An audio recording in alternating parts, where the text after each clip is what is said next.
বছর ত্রিশের সৎ কর্মঠ শঙ্কর এ তল্লাটের সবচেয়ে ব্যস্ত ভ্যানওয়ালা। সে সকালবেলা মাছের ভেড়ি থেকে বাজারে মাছ নিয়ে আসে বিক্রেতাদের জন্য। তারপর বাজার শেষে নিজের পাওনাগন্ডা বুঝে নেয়।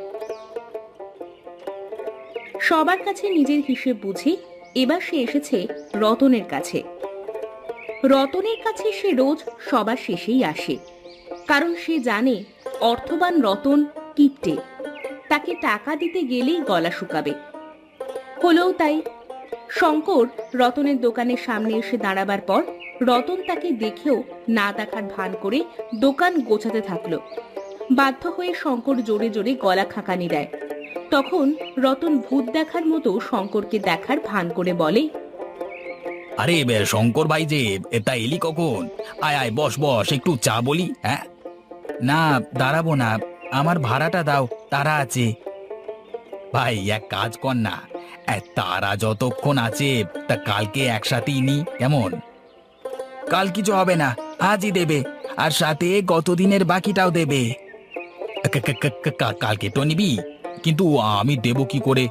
তুই বরং আজকেটা নিয়ে নে। হ্যাঁ, বাকিটা পরশু একসাথে দিয়ে দেব। মানে মহাজন আগে এসে সব নিয়ে গেছে আর কি, বুঝলি তো?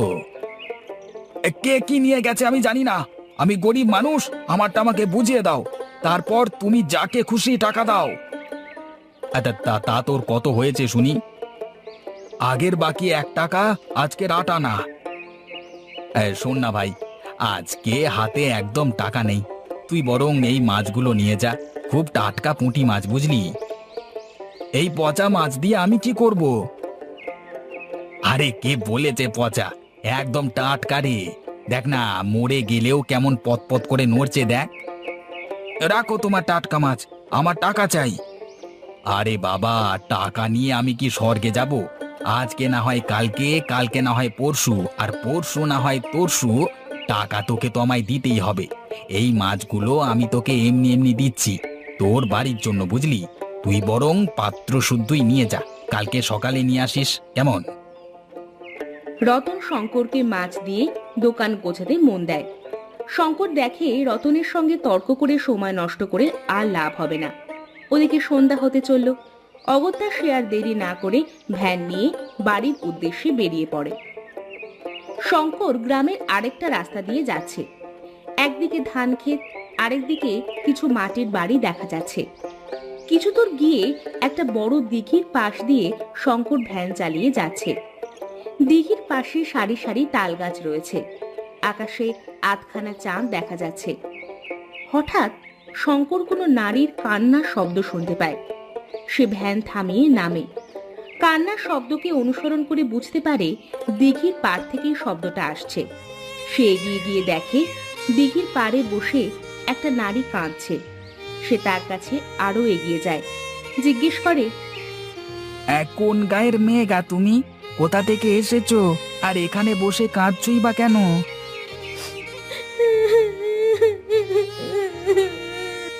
আরে বলবে তো কি হয়েছে, কেউ কিছু বলেছে নাকি? আমার নাম টিপি, স্বামী পুত্র নিয়ে সংসার। তা তো বুঝলাম, কিন্তু তুমি কাঁদছো কেন? স্বামী কিছু বলেছে বুঝি? না, আমি অভাগী, বাচ্চাটা ছোট্ট, আবদারও পুরো করতে পারি না। বললো একটু পুঁটি মাছের টক খাওয়াও মা, সেটাও করে দিতে পারছি না। আরে এর জন্য কাঁদবার কি আছে? এখন সন্ধ্যা হয়েছে, বাজার বন্ধ হয়ে গেছে, কালকে বাজার করলে কিনে করে দিও। সেটা হলে তো ভালোই হতো। আমরা কিনতে পারি না বা মাছও ধরতে পারি না। যদি কেউ দেয় তবেই পাই, নয়তো কারোর কাছ থেকে ছিনিয়ে নিতে হয়। মাছ ছিনতাই করবে কেন? ওটাই আমাদের ভূত সমাজের নিয়ম। কথাটা শুনেই শঙ্করের পায়ের নিচের মাটি কেঁপে ওঠে। ভাবে, বলে কি, এ কি পাগল না সত্যিকারের ভূত? হঠাৎ তার মাথায় আসে, আরে আমার কাছে তো পুঁটি মাছ আছে। সে বলে, আমার কাছে কিছু পুঁটি মাছ আছে, নেবে তুমি? দেবে তুমি? হ্যাঁ, না দেওয়ার কি আছে? বলেই শঙ্কর দেরি না করে লাফিয়ে ভ্যান থেকে পুঁটি মাছের পাত্রটা নিয়ে এসে তাকে দেয়। টেপি মাছ নিয়ে খুব খুশি হয়। তারপর হঠাৎ চেঁচিয়ে হাঁক দেয়, ওগো শুনছো, দেখো আমার এক ভাই আমায় মাছ দিয়ে গেল। হঠাৎ দিঘির জল মাঝখান থেকে দুভাগ হয়ে যায়। সেখান থেকে এক কিম্বুতকিমাকার ভূত আরেকটা কিম্বুতকিমাকার বাচ্চা ভূতের সাথে বেরিয়ে পড়ে এসে টেপির পাশে দাঁড়ায়। এবার টেপিও মানুষের রূপ থেকে বদলে কিম্বুতকিমাকার পেতনি হয়ে যায়। দেখে শঙ্করের পা কাঁপতে শুরু করে। তাই দেখে টেপি বলে, ও মানুষের পো, ভয় পেও না, আমরা ভালো মানুষদের কিছু বলি না, যদিও পৃথিবীতে ভালো মানুষ নেই বললেই চলে। এই হলো আমার স্বামী ট্যাপা আর ছেলে টুনু। আমাদের ভূতদের সমাজে দুঃখ করা, কান্নাকাটি করা মহাপাপ। তাই আমাদের মানুষের বেশ ধরে সমাজের বাইরে এসে দুঃখ করতে হয়, কাঁদতে হয়। এই দিঘির নিচেই আমাদের এই অঞ্চলের ভূত গোষ্ঠীর বাস। কি গো, তুমি বলতে মানুষ নাকি ভালো হয় না? তো দেখো এই ভাইকে। ট্যাপা জোরে একটা শ্বাস নেয়, তারপর বলে, আমি গন্ধশুকে বলে দিতে পারি কে ভালো আর কে মন্দ। এই ভাই খুব সরল আর খুব ভালো মনের মানুষ। এই নাও ভাই, এটা তোমার মাছের দাম, রাখো। কিন্তু আমার মাছের তো অত দাম নয়। এ তোমার মাছের দাম নয় ভায়া, এটা তোমার মনুষ্যত্ব আর সততার পুরস্কার। যাও, তুমি সুখে থেকো, আর পারলে মাঝে মাঝে এমন মাছ দিয়ে যেও। সন্ধ্যের পর এই দিঘির পাড়ে এসে টেপাতি টেপাদা বলে ডাক দেবে, আর আমরা চলে আসবো, কেমন? এরপর ওরা আবার দিঘির মাঝে চলে যায়। দিঘি আবার স্বাভাবিক হয়ে যায়। শঙ্কর মনের আনন্দে বাড়ি চলে যায়। ট্যাপাটেপির দয়ায় শঙ্করের অনেক উন্নতি হতে থাকলো।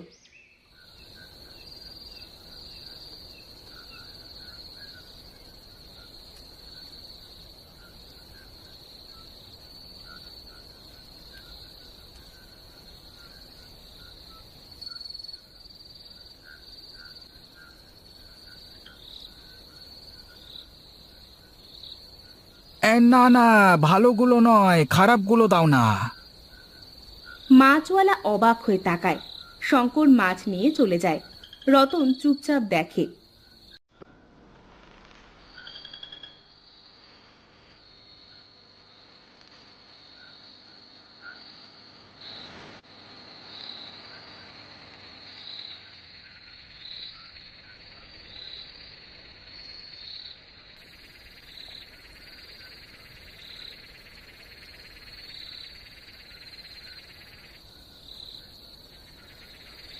ও কি নেয় রে রোজ?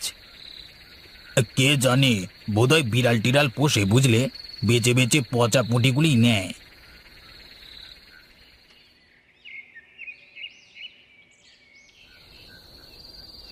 কি হে ভায়া, আজকাল তো পাত্তাই দাও না। গত 2 মাস ধরে বকেয়া পয়সার কথাও বলছো না, ব্যাপারখানা কি হে? তেমন কিছু নয়, ওই এমনি। তা তোমার সুযোগ সুবিধা অনুযায়ী যখন খুশি তখন দিও তুমি।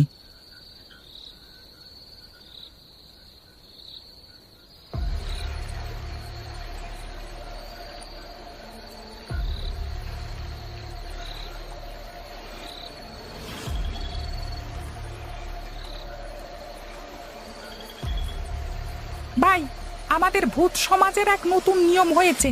তাতে আমরা ভূতেরা সবাই শাকাহারী হয়ে যাচ্ছি, অর্থাৎ প্রাণী হত্যা, প্রাণীদের ভক্ষণ এসব বন্ধ করছি। কারণ আমরা ভূতেরা বুঝতে পেরেছি সকল প্রাণীদের এ জগতে নিজের মতো বাঁচবার অধিকার আছে। আমাদের নিজের রসনা তৃপ্তির জন্য তাদের কেন হত্যা করব? তাই সে হিসেবে আমরা আর মাছ খাবো না। তাই আমরা আর কাল থেকে মাছ নেব না। তোমার ভাই অসুবিধা হবে না তো? এ তো খুব ভালো চিন্তা।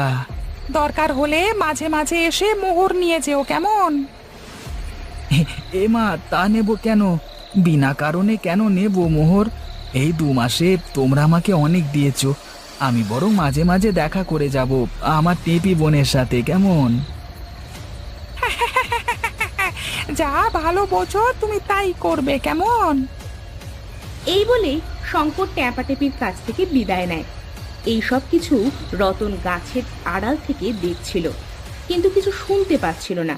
সে মনে মনে ভাবে, চাতার মাথা কি কথা হলো শুনতেই তো পেলাম না, তবে এতটুকু বুঝলাম এই ভূতেদের কাছেই মাছ বেচে শঙ্কর এত কামিয়েছে। ঠিক আছে, আমিও কাল ভালো দেখে বড় বড় মাছ আনবো। এই ভেবে রতন চলে যায়। ট্যাপাদা, ও ট্যাপাদা, ট্যাপাদা গো, মাছ এনেছি, মাছ নেবে না? কে তুই? আমি রতন গো, তোমাদের জন্য জ্যান্ত টাটকা মাছ এনেছি। এত ভালো মাছের জন্য আমায় কিন্তু শঙ্কর ভ্যানোলার দ্বিগুণ দিতে হবে। ট্যাপা একবার ঘন শ্বাস নিয়ে টেপিকে বলে, টেপি রে, এই মানুষটা বিশেষ সুবিধের নয়, প্রচন্ড ধরিবাজ এবং লোভী মানুষ। নিজের স্বার্থে কারোর ক্ষতি করতেও পিছপা হয় না। কাল তোমার ভাইকে অনুসরণ করে আমাদের কথা জানতে পেরে আজকে এসেছে। তোর ভাগ্য ভালো, আজ থেকে আমরা শাকাহারী হয়ে গেছি, নচেত তোকে চিবিয়ে খেয়ে মন্ডুটা ছেলেকে খেলতে দিতাম। যা যা, ভাগ এখান থেকে, ভাগ। এই বলে ট্যাপা আবার দিঘির দিকে চলে যাচ্ছিল। টেপি বলে, দাঁড়াও, ও তো আমাদের সম্পর্কে সবই জেনে গেছে। তোমার কথা অনুযায়ী ও যা ধরিবাজ, ওকে এভাবে ছেড়ে দিলে শুধু আমাদের নয়, আমাদের ভূত সমাজেরও বিপদ, সাথে ও শঙ্কর ভাইয়েরও ক্ষতি করতে পারে। ঠিকই বলেছ তুমি। বলেই ট্যাপা রতনের জ্যান্ত মাছের ঝুড়ি দিঘিতে ছুঁড়ে ফেলে দেয় আর বলে, যেখানকার জীবন সেখানেই যা। তারপর হাওয়ায় হাত ঘুরিয়ে মনে মনে মন্ত্র পড়ে রতনের দিকে একটা ফুঁ দেয়। তারপর বলে, শুধু আমাদের নয়, জীবনের সব কথা তুই আজ থেকে ভুলে যাবি, এমনকি নিজেকেও। বলেই ট্যাপাটেপি ফিরে যায় আর রতন হাঁ করে বোকার মতো তাকিয়ে থাকে।